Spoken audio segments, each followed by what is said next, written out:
शहाणी माणसं कधी कधी येडेवाणी करतात. आणि हाच प्रश्न अर्जुनाला विचारला होता देवाने, का विद्वान माणसं सुद्धा कधी कधी का फापलतात. विद्वान ज्ञानेश्वरी पाठ, गाथा पाठ, तरी कधी कधी सुनबाई एरीत लोटतो, कधी कधी बायको रॉकेल होतून चालतो. हा विद्वान माणूस पागल का होतो. पागल माणसं पागल झाली तर त्यात काय एवढं विशेष नाही, ते पागलच आहे. पण विद्वान माणसं पागल झाले तर याच्यात काहीतरी विशेष आहे. शहाणे माणसं, आता हे दारुडे बिरुडे धडकले तर काय त्याचं एवढं कौतुक नाही. आपल्यातला एखादा पेला विशेष आहे ना. अरे हा पापाला का. त्याला उत्तर इतकं भारी आहे दुसऱ्या अध्यायात एक ओवी आहे 350 नंबरची. येत इंद्रिय जे म्हणती तेच पुरुष करती आणि तरले ना तरती विशेष नु. ज्ञानोबरायाने स्पष्ट सांगून टाकलं, विद्वान माणसं का फापलतात. ते परमार्थ जरी करीत असले तरी ते इंद्रियाच्या अधीन आहे. आणि इंद्रियाच्या अधीन असणारा माणूस सुखी होऊ शकत नाही. कारण इंद्रिय काय करतात. तिसऱ्या अध्यायातल्या शेवटच्या ओव्या आहेत. जळे बिन बुडविती, आगी बिन जाळीती, दोरे बिन बांधिती, शिखले बिन रोविती, पाचके बिन गोविती, हे ज्ञाननिधीचे भुजंग. आणि त्या इंद्रियाच्या अंकित झालेला माणूस बर्बाद झाल्याशिवाय राहत नाही. माणसं म्हणतात तो संन्यासी होता एवढा का बिघडला. बिघडणारच. तो स्त्रीची सावली पडू देत नव्हता आणि ती स्त्री नेली त्यानं. इथं गोंधळे. आणि एक वेळेस इंद्रियावरचा ताबा सुटला का सगळा कार्यक्रम मिटला. आणि हेच माणसांच्या डोक्यात येत नाही.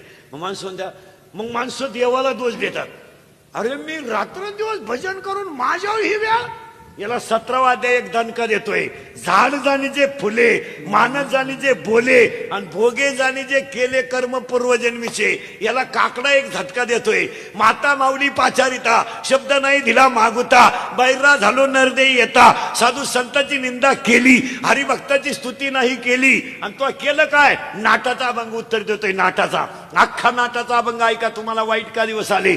मी तवा नात अपराधी, कर्महीनमती मंद बुद्धी, तुझमे आठविले नाही कधी वाचे कृपानिधी माय बापा.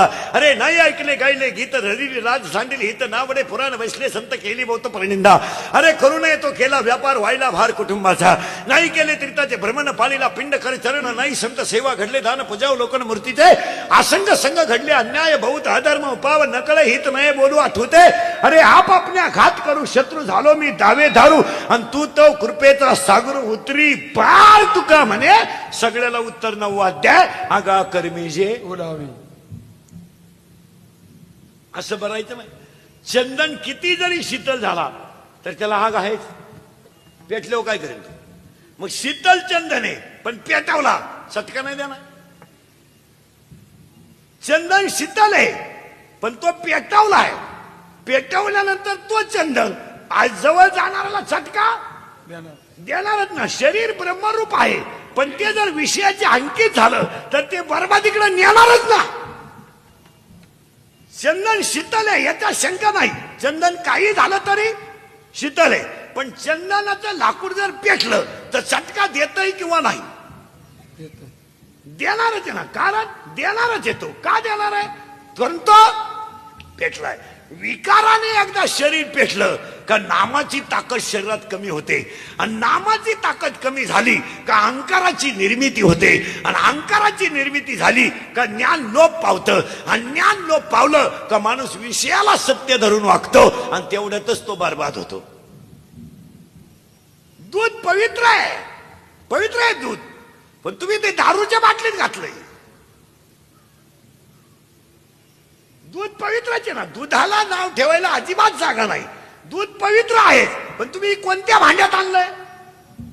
ज्यामध्ये तुम्ही दारू आणता त्या भांड्यात जर ते आणलं असेल तर ते दूध पवित्र राहील. मग हे शरीर ब्रह्मरूपच आहे पण प्रपंचात गुंतलेलं शरीर भजनाला जर विसरतच असेल आणि ते संसारासारख्या दारूच्या भांड्यात जर ठेवलं तर चांगल्या दुधाचा नाश होणारच ना.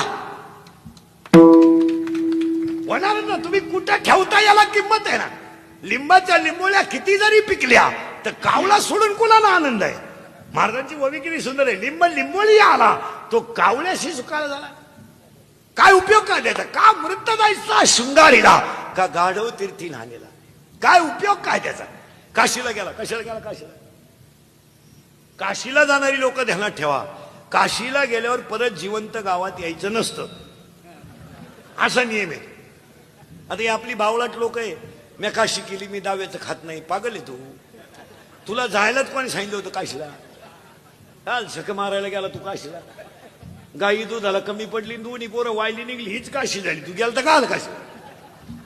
बरं, काशीची हौस आपल्याला नाही. हे याडपाटांना, तिला फक्त ट्रिप काढणारा बाबा भेटला पाहिजे, बी लागलीच त्याला. चलो काशी, यहीन नाक गचपान घेऊन निघाली काशी. बरं, आमच्या महाराज लोकांचा लोक काशीला नेणं धंदा आहे. पैसे उरा द्या, दिवसही निघा द्या. उरलेल्या पैशाच्या बायकोला गाजरा, दोन्ही काशा खुश. ही खुश, ती खुश. अरे काय ओ महाराज, काशीला जाणाऱ्यांसाठी 3 खटक्या सांगतो. 17व्या अध्यायात अशी ओवी आहे, पहा बरं का. आता 17व्या अध्यायात अशी ओवी आहे. तुम्ही विद्वान, मी समोरची माणसं पाहून कीर्तन करणार. तुम्ही विद्वाने म्हणल्यावर तुम्हाला त्याच प्रकारचा माल सोडणार. आपल्याकडे ते बोगसगिरी नाही. तुम्ही परमार्थातले किडे. मग तुम्हाला एक बाईने एक बाबाची गोष्ट सांगून इज्जत घालवाय मी मोकळा नाही.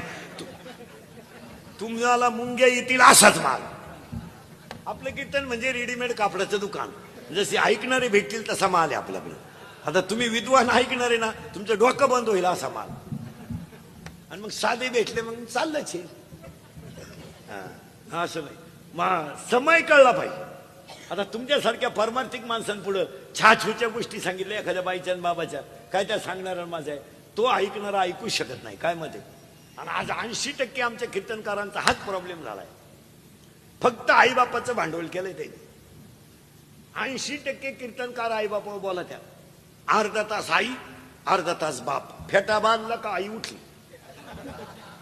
फक्त अर्धा तास आई, अर्धा तास बाप, आणि अर्धा तास ज्यानं तारीख घेतली त्याची लाल करायची. 1.5 तास, अर्धा तास चाली जय विठ्ठल.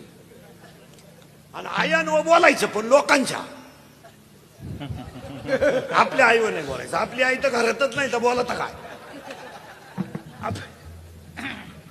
आपल्या आयानं बोलायचंच नाही. आपल्या आईवर बोलायचं नाही, बापावर बोलायचं. आपल्या मिव बोलायचं वाटलं तर 10 मिनिट.